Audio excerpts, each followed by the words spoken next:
So I just came from watching Sinners, a 2025 film that is directed by Ryan Coogler, the guy who does all those Black Panther films, and it stars Michael B. Jordan. Two Michael B. Jordans. I mean, he's playing himself twice.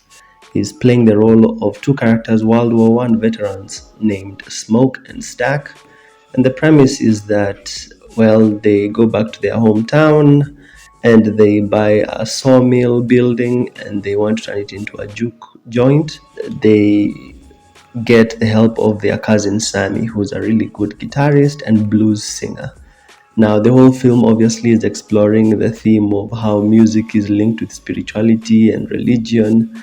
And when I was watching it, I kind of remembered the whole story from the Bible. I don't know if it's from the Bible or I don't know, Sunday school or wherever I heard it, that Lucifer used to be a musician in heaven.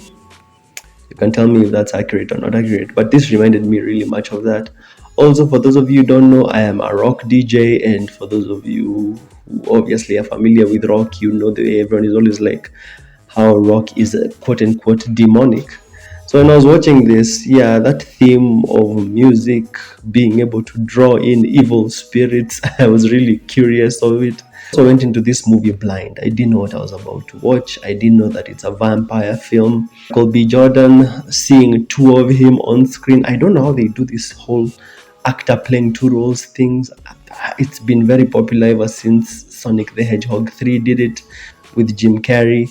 But Michael B. Jordan does an amazing job in this movie. I mean, ever since I ever saw him in The Wire and Fruitvale Station, I've been a big fan.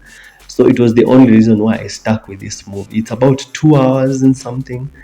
The only reason why I stuck with it is because there were two Michael B. Jordans on screen. I went into this movie blind. When I googled it, I didn't see any details, but I did see the genre was horror. And I was like, where's the horror elements? I'm not seeing it. I got to see it when the movie entered the third act, which is like the last, let's say, 45 minutes of the film. In fact, I thought the movie was going to be about sirens. Yeah, I thought the movie was going to be about sirens, creatures that use music to lure in their victims. But it turns out to be a vampire film. And I only had two issues with this film. Number one is the pacing. There are some places where the pacing just slows down, mainly because you just have characters like in a place standing and talking and expositing.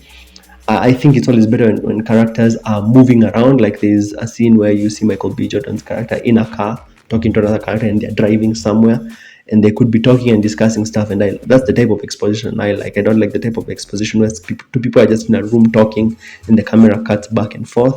Also, there's a bit of fluff in this movie. There are scenes that definitely could have been cut out or shorter. For example, scenes with Stack's ex-girlfriend Mary.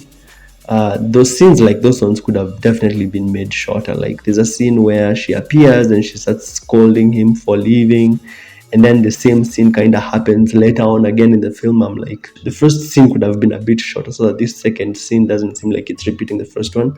But other than that, I think the movie was pretty good. The third act is obviously where it was pretty intense and had my attention. And out of 10, I think I'd be willing to give this movie an 8.5 out of 10. Michael B. Jordan just really killed it in this film. And if it wasn't for him, I don't think I would have watched it as keenly or enjoyed it as much. His portrayal of those two twins was absolutely amazing. If you've enjoyed this review, make sure to smash like and subscribe. I personally, after I watched the movie, I went and watched the trailer. The trailers really give away a lot. And I'm not saying that, saying that it's a vampire film is the spoiler. In the trailer, they even show you that one of the brothers dies and gets turned into a vampire. I was like, come on, man. Stop ruining so much with these trailers. Trailers nowadays, they give away so much.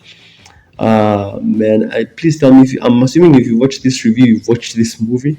So please tell me, did you watch it blind? Did you watch it after watching the trailers? The trailers really give away a lot.